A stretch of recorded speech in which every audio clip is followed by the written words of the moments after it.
This is Volume 8 in Bad Movie Fights versus Good Movie Fights. In Volume 7, we learn that a good fight can have guns, tropes can be used wisely to enhance the scene, and silencers actually aren't that silent. Anything with bad CGI is a major no-no. Anything with choppy editing to cover up actors who can't fight is a major no-no. And remember, no guns allowed. Identified the defendant, Paul Cicero. Your Honor, I have paid off judges. Everybody had their... So, let's do this. Let's start off with a good fight. Okay, sir. That's enough.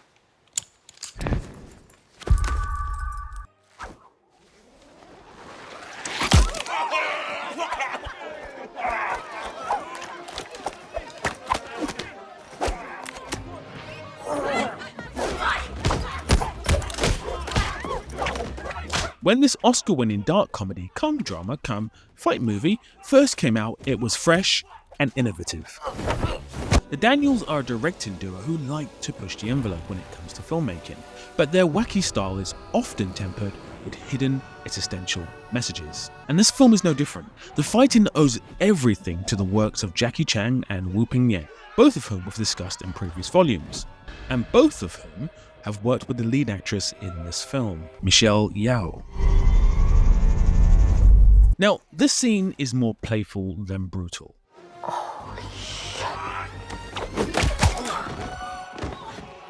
It really suits the tone of the film.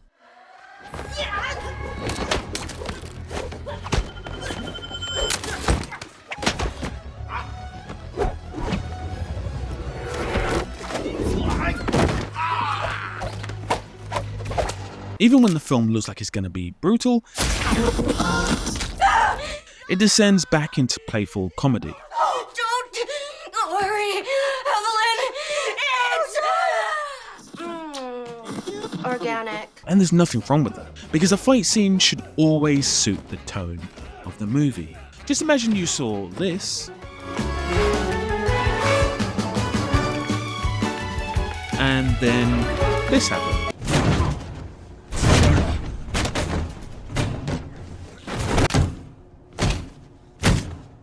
Pretty awesome, right?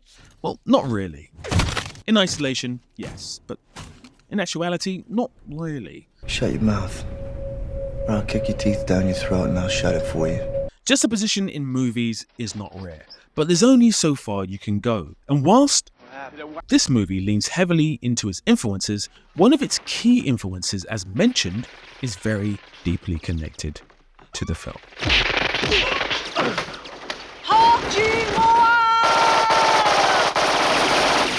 This is a scene from the 1992 Jackie Chan movie Police Story 3, or sometimes known as Super Cop.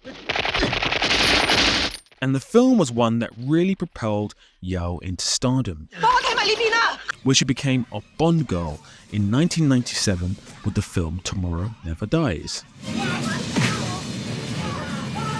On your left. And then rounded off the 90s into the next millennium with our next good scene.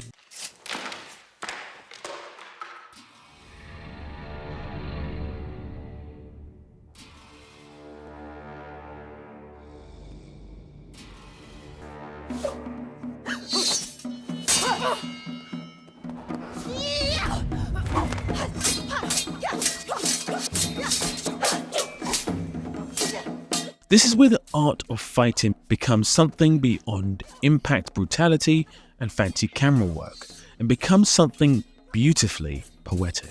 That's the best expression for this fight. In fact, for the whole film.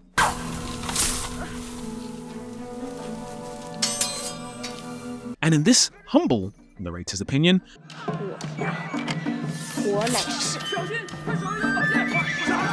this scene is maybe even better.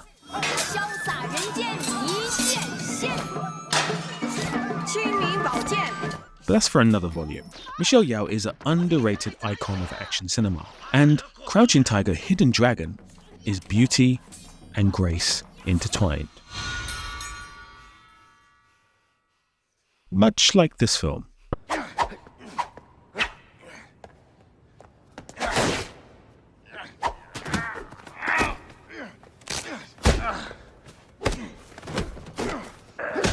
Now, you may have noticed I avoid going in too hard on Steven Seagal. Pause. There's plenty of channels out there who are better suited for that. Out of Reach is the Steven Seagal movie where he showed the world that human trafficking is wrong. Unless he's the one doing it. But this scene is unforgivable because there's so much wrong here. It's from the movie Out of Reach. Now, we could talk about Steven Seagal's facial expression. We could talk about how both actors are holding the swords so very poorly, or maybe we can talk about their terrible movement.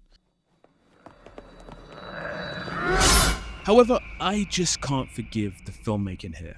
Firstly, I was shocked that this film was made in 2004. It looks like it was filmed in the 80s. It's just so flat. I had to consider if the mise-en-scène was actually just CGI. Just as an example, let me know in the comments, do these shots match up? All three of them. There are so many angles, and instead of them complementing each other, they seem to have been edited together without a thought in the world for purpose, pace, and rhythm. When you make a film, each edit in a scene, any scene, fight or not, should have a purpose. Consider our fight bigger. What did I do? What do I do?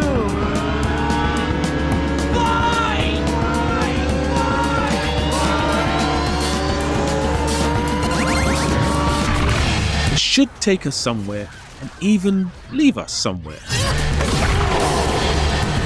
A film we featured earlier, Drive, has some incredible editing. My boy's father killed. This, however, is woeful. And the ending is, well, just highly embarrassing.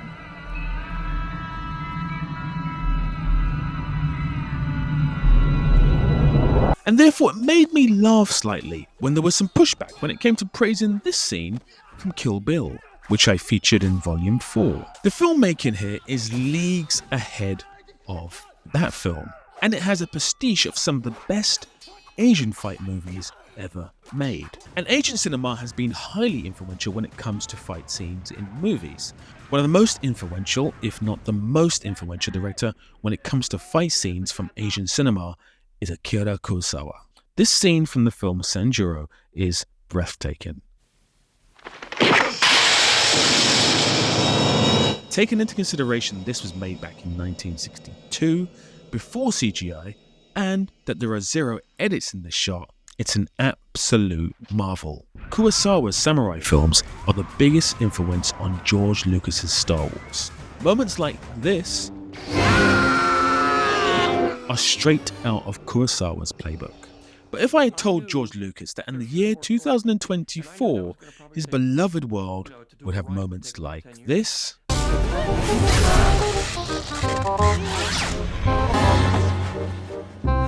5 minutes later. And this,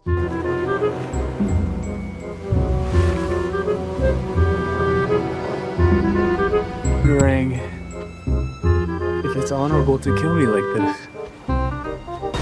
he would probably say, Not true.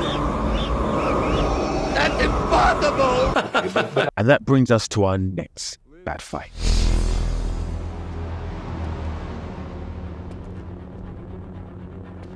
Or die. Disney Star Wars and Ahsoka, and namely Anakin versus Ahsoka. Now this fight actually starts off okay.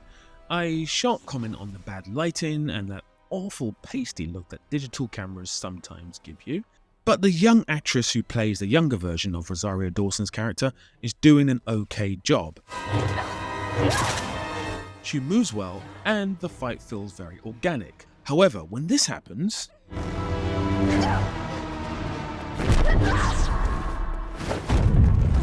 this happens. Now in this series we have a rule: no choppy editing to cover up actors who can't fight. And I've gone on record defending actors like Finn Jones, Charlize Theron, Uma Thurman and many others. But this could have done with some choppy editing. Because I do love Rosario Dawson, she's an excellent actress. punching skills ain't too shabby either. But her movement and the fighting in this scene are simply unusable. These takes are not usable. They could have cranked up the footage speed or maybe, like I said, edited around her fighting, but in its current form, the footage is simply unusable. And this is a great example. This is the most simple of moves. All she has to do is break free of a gridlock between lightsabers, and it's just so slow and plodding. It seems like Hayden Christensen, who plays Anakin, is slowing himself down to match her speed. And based on her fighting style, speed, and acumen throughout this fight, I do not even for a millisecond believe she could do this and win the fight. There's absolutely zero chance. Now, this volume has featured some of the best weapons and swordplay in movies. But what if you're not a fan of swordplay? What if you're a fan of that old school knuckle-to-knuckle fighting like in Lee Marvin's Point Blank? Rough, ready, and not as graceful as something like Crouching Tiger, Hidden Dragon.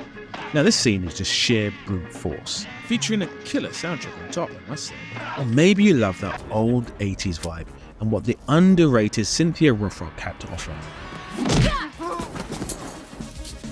Or maybe even this guy. If you come back in here, I'm gonna hit you with so many rights, you're gonna beg for a left. Who surely isn't human.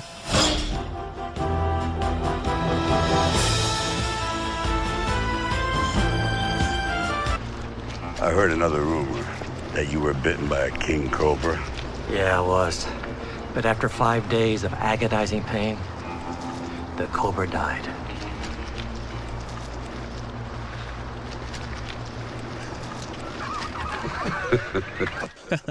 Great joke. Do you know what else is a great joke? Over 90% of you haven't subscribed to this channel, so please do so. It helps the channel grow, and thusly I can make more and more and more and more of these videos. I want some more. For your viewing pleasure. Oh look, it's our old friend. Will and Testament. On a bus. Again? Chuck Norris is surely beyond human.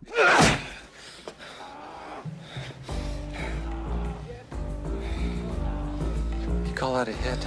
He's got a knife. That's not a knife. That's a knife. And the 80s were wild. Or maybe you loved the 90s.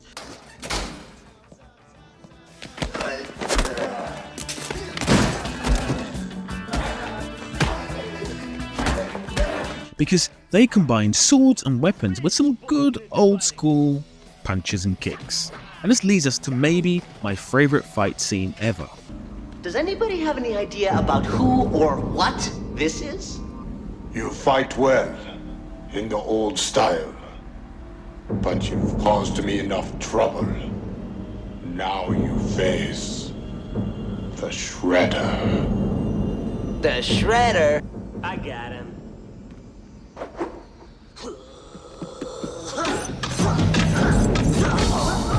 This guy's good. Yeah. Now, of course, there's some nostalgia attached to this. I was a tiny child when first seeing this, and watching it now, it has its flaws. Especially at the earlier part of the fight. The impacts aren't great, but there's always something special about an antagonist who is just too strong to beat. You lie!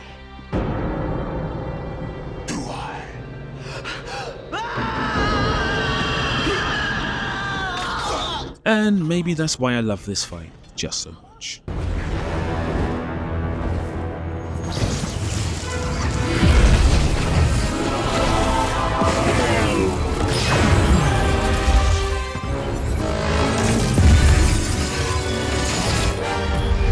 But this fight does not fit into this volume at all, so we're going to move on. And we'll move on to another antagonist who seems unbeatable.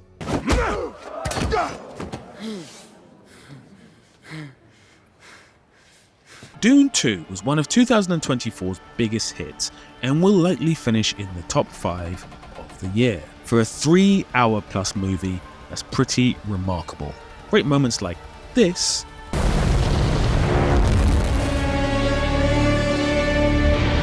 are just stunning. But many of you asked for this.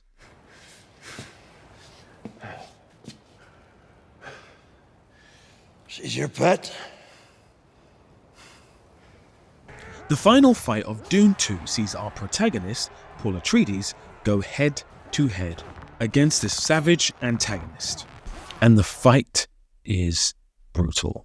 Hand-to-hand combat mixed with weapons, grappling, brutal blows, and fatal stab wounds. Isn't known for action direction, but here he keeps it primal. Nothing flashy, it's just visceral. But the silent genius of this scene are the reaction shots. Look at them. They frame the drama brilliantly. And honestly, watch a lot of fight scenes. Go back and watch some of the fight scenes in each of this volume and this series so far.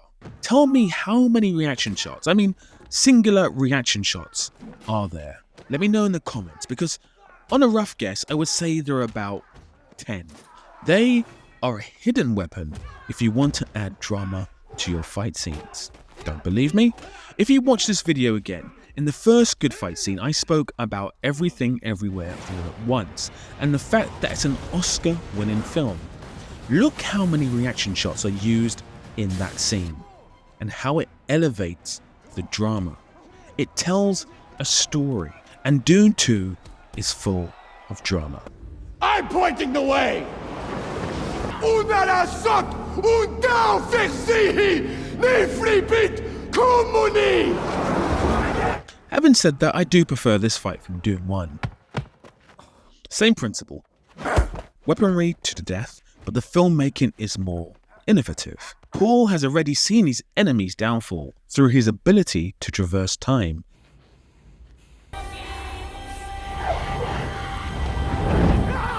As have we. And thusly, through the brilliant direction by Denis Villeneuve, all we are left with is Paul's moral choice: to kill or not to kill.